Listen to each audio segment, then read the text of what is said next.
If you feel like I'm being shady, I'm not being shady.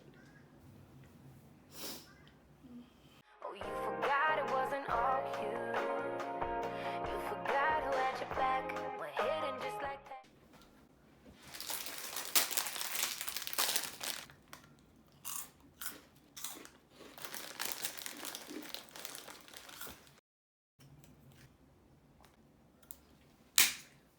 Hi.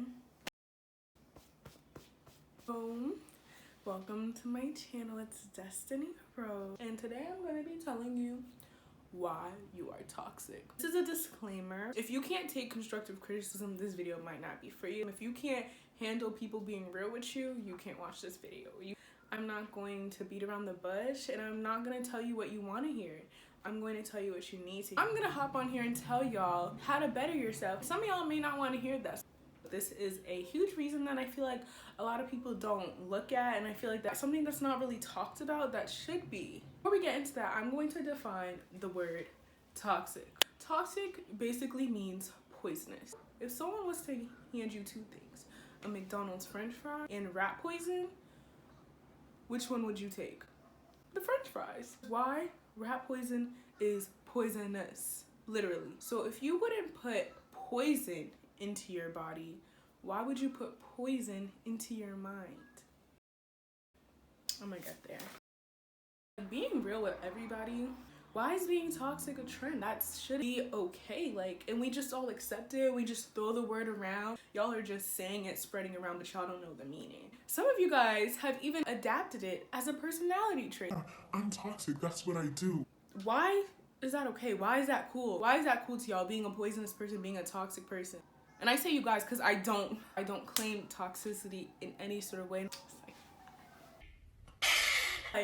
I'm saying this because I really feel like there's not enough people on social media telling whoever that is, I hope they're okay, God bless them. But I'm gonna tell you what you need to hear, not what you want. I'm not a yes man. I'm making this video solely because I feel like there's too much people using their platforms, not acknowledging real stuff. Like, so many people are hopping on social media doing TikToks. They're telling you all these things to do and they're not doing it. They're not waking up at 12 p.m. every day. They're getting up at 8 a.m. Y'all really should think of that when y'all follow these people. They're gonna show you the fun stuff, but they're not gonna show you how they're bettering themselves. I'm gonna say this is one of several reasons why you may be toxic, why your ex may be toxic. This could be the main reason. At the end of the day, it is a valid reason. Some of these people that y'all follow already know what I'm about to tell you and already know how to use it to their advantage. The music you listen to. I'm not judging the music you listen to, but more so I'm just saying, be aware. Wouldn't you rather know than not know? What you listen to affects your emotions and how you feel. There's this thing where we were like, oh, let me listen to this, I'm gonna get in my bag. Listen to this song because you know it'll make you sad, and that's what you're looking for. You're looking to be sad because, again, this idea of being toxic and depressed is trending. There's a song called Sad. So I can guarantee you what he says in that song has a lot to do with being sad and staying sad. He said, who am I, someone that's afraid to let go? You decide if you're ever gonna let me know. Suicide, if you ever try to let go. I'm sad, I know, I'm sad, I know. Now, what you might think? I'm not the one who's sad. XX is sad. But you're singing the song, you're listening to the song. Your brain hears, I'm sad. Regardless who says it, your brain is hearing that and they're transferring that into your emotions. If you tell yourself you're sad over and over and over again, you're gonna be sad. Y'all love manifestation. Don't speak that into existence. Music is a strong form of manifestation, stronger than the written and spoken word. So even if you don't believe in manifestation, if you believe in God, you can speak life or death. Speaking stuff into existence is real. So if you tell yourself over and over you're sad, into a song over and over that tells you you're sad, what do you think is going to happen? And again, I'm not judging you for listening to this music, and by no means am I telling you to stop listening to it, but I'm telling you to be aware. Be aware of what you're listening to. There's a lot of people in this world who are like, oh, I can cut somebody off in a second. Those same people were the ones singing, it ain't nothing to cut that. If you don't think those songs affect you, when you listen to songs about your ex, all of a sudden you want to call your ex. Listen to songs about going down on whomever. all of a sudden now you want to get freaky. I am someone who used to be guilty of this freaky playlist, in my bag playlist. Little did I know that music that I was listening to had a direct effect on me. There's nothing wrong with caring about your mental health. Nothing wrong with noting that this specific song really triggers a lot of emotions for me, so you refrain from listening to it. A lot of people are like, stressed, I'm anxious, I'm da-da-da-da-da. Don't say you're all of those things and try to do nothing about it. And then listen to a song that triggers it. I'm gonna keep it real. Just why would you do that? If you know that's gonna trigger you, why? Y'all love being sad. Like, I don't understand. Everyone's like, oh, I want a guy from that family treated their girl so much better. What kind of music were they listening to? Don't think about what you like to listen to. Think about what a guy likes to listen to. What he likes to listen to talks about cheating on his girl, leaving her for dust, having multiple hoes, and doing a lot of drugs. On our end, the songs are telling us to be wifey, da-da-da, but like their end, they're telling them to dub us. Our generation, our music tells us to do that, to be toxic to each other, so guess what we all end up doing? The worst part about it is we acknowledge it. We know Future is toxic. He says it. Y'all have crowned him toxic king. He belongs to the streets. And for that to be reposted and everybody loves that, that just says so much about not only this generation, but like the toxic culture. A lot of these artists like Future, Kanye West are depressed. Like, and you would think none of that's reflected in their music.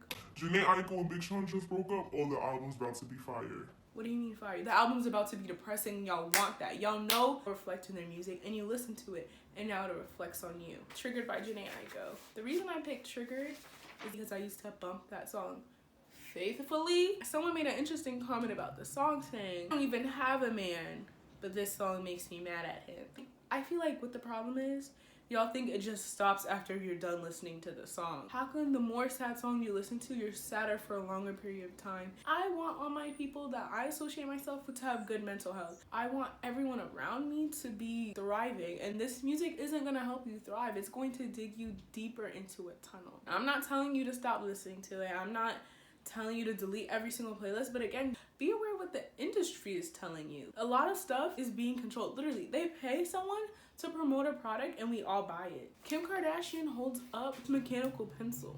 Now this mechanical pencil will be sold out because Kim K loves this mechanical pencil. Now some person will only buy these mechanical pencils because Kim K buys these mechanical pencils. This shows how much our society is influenced by celebrities and people with social status. I think that they're not purposely having these celebrities who they know are depressed, doing drugs, make songs about that to get you to feel that way, to want to do drugs, to want to be sad. You're delusional, you're naive. A lot of y'all are blinded by other things to not even notice what's going on right in front of your own eye. My bag music was my favorite type of music. When I went away for college, I was listening to it a lot more heavily. I became very sad and depressed. I mean, I didn't tell a lot of people. I felt myself consumed in this music and it made me want to listen to it more. And I was sad and I hated it, but I enjoyed being sad. And of course, I'm not saying every song is like that. Being aware, like how much it can really hurt you mentally and even low-key physically. But a solution to that could be just changing what you listen to, listening to something more upbeat. God is my savior, my almighty. I love God. He is my creator. He's my everything, and I'm not ashamed to acknowledge that in any sort of way whatsoever. Some people don't feel that way, but I love God, and He's done so much for me in life. What I did, my cousin Donna, she suggested that I go 1 week without listening to any rap music or sad music, just straight gospel music. 1 week, no rap, no sad music, nothing sad, only upbeat, positive music. The beginning of the week, I felt a lot of like resistance to listen to it, and it felt kind of boring, just like, ugh, I don't want to listen to it. That's high-key the enemy trying to get you to not listen to it. I listened to it for a whole week. Like by the end of the week, not only did I feel like spiritually uplifted, I felt so much closer to God. And I saw things in my life that were going bad have now overturned a new leaf, and like I was able to solve my problem. At first I was like, there's no way it's because I started listening to gospel music. So then I stopped when the week was over and I went back and I saw how my life turned. I got sad again, how nothing was working out. I couldn't do my schoolwork, I couldn't focus. Then I went back to the gospel music. Everything went uphill again. And I started to see this like pattern. I'm proud to say I bump gospel. I don't listen to secular music anymore. I only listen to gospel music now, and like I've seen a complete change in my life, a complete change in my spirit. I'm not here to convert you in any sort of way. I feel like since listening to that music, I felt my spirit has been lifted. I felt lighter. I felt more positive. Like the thing with gospel music, it's never sad. It's always encouraging and uplifting. Even if the beat is slow and sad, the words are always positive and uplifting. Even if it's talking about drowning in defeat, the song always leads to how God helps you swim in that defeat and to leave the water stronger than when you even got in. That's how powerful the gospel music is. And you can find any beat in gospel music. People just choose not to look. There's literally gospel rap, there's R&B gospel, and then there's a typical gospel that everyone knows. Just listening to upbeat music, something that will cleanse you, cleanse your mind, cleanse your soul, something that will uplift you. You don't feel like doing that, that's up to you. I'm not telling you to do anything. I'm just making you more aware. I love gospel music. It's completely changed my life. I'm the most perfect person, but like I've seen great changes in myself the more I listen to God. When was the last time you spent time with God? And when was the last time you listened to every other artist? And of course, I'm not coming at none of y'all. When was the last time you really acknowledged God and talked to him and listened to him and looked for his word? When was the last time have you done that? And when was the last time you watched a TikTok? It is no place for me to judge. Only God can judge. I'm just doing his will. I'm just making you aware. I feel like it's better to know than to not know.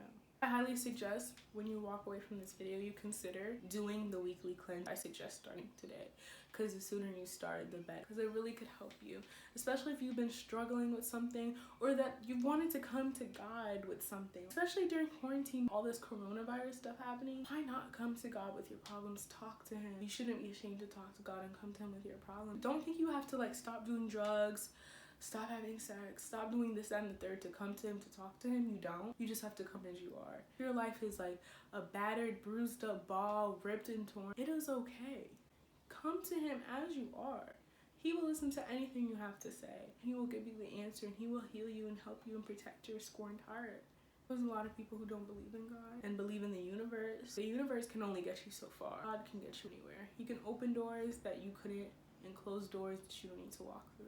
As soon as this video ends, even before it ends, if you want to just click off now, go listen to some Future, go do it. I just want you to be aware of what you're doing and what it's doing to you. And don't think, oh, how could God know me? I'm one person. He knows everybody. He's a good God, and he will listen to you.